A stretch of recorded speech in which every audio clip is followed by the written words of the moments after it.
breakout trade of the 2026 crypto rally isn't Bitcoin or Ether, it is XRP. Now, the token tied to Ripple is up more than 20% over the past week, pushing past Binance's BNB coin to become the third largest cryptocurrency by market value. And even with the broader crypto complex pulling back today, XRP has been the quiet outperformer for months now. The use case here is payments, specifically cross-border settlement. Ripple designed XRP as a bridge asset. When a bank or payments provider needs to move value from dollars to yen, XRP can sit in the middle and help settle that transfer in seconds instead of days. Now, it's aimed at financial institutions and payment rails, which is a very different pitch from Bitcoin's digital gold narrative. And unlike stablecoins, which are basically tokenized dollars, XRP is trying to be the exchange layer that moves value between currencies. So money's moving into XRP for three big reasons. First, the regulatory overhang has finally cleared. Ripple has fully wrapped up its SEC fight as of August. Second, it's a less crowded trade than Bitcoin or Ether. And third, the flows have held up. Even during the Q4 dip, investors kept adding to XRP-focused funds, while Bitcoin ETF flows fell with the price.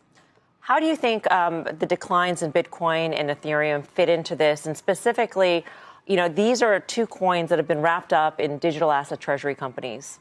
And so there's this whole concern that there's going to be forced selling. So there's sort of that dynamic hanging over, just the decline in those assets in particular. And so maybe it's not surprising that investors are seeking an alternative within the crypto space. Well, precisely. In 9 days from now, the MSCI is going to decide whether names like Strategy can remain as part of the index. You might see other forced selling as part of that. And then you've got XRP, where there's just a lot more upside. And yes, they're coming from a lower base, but that's part of why when you saw the spot Bitcoin ETF selling off in Q4 and all these net outflows, XRP accumulation was quietly gaining momentum.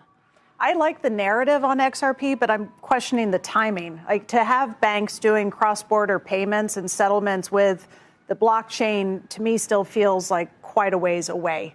I mean, right now, there's a lot of talks at the Bank for International Settlements and in other multinational institutions about how do we have interoperability? How do we make this work? They haven't even figured out what the rails look like, what the rules of the road look like. Europe and the U.S. don't agree. God knows what China wants to do.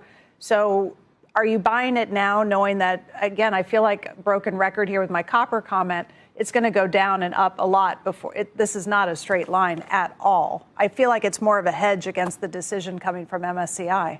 I think that's part of it, certainly. They want to be the SWIFT of, the international banking system. But at the same time, we're waiting for, to your point, rules of the road. And so the crypto market infrastructure bill, which we've been talking about for a full year now, is still in the markup stage in the Senate.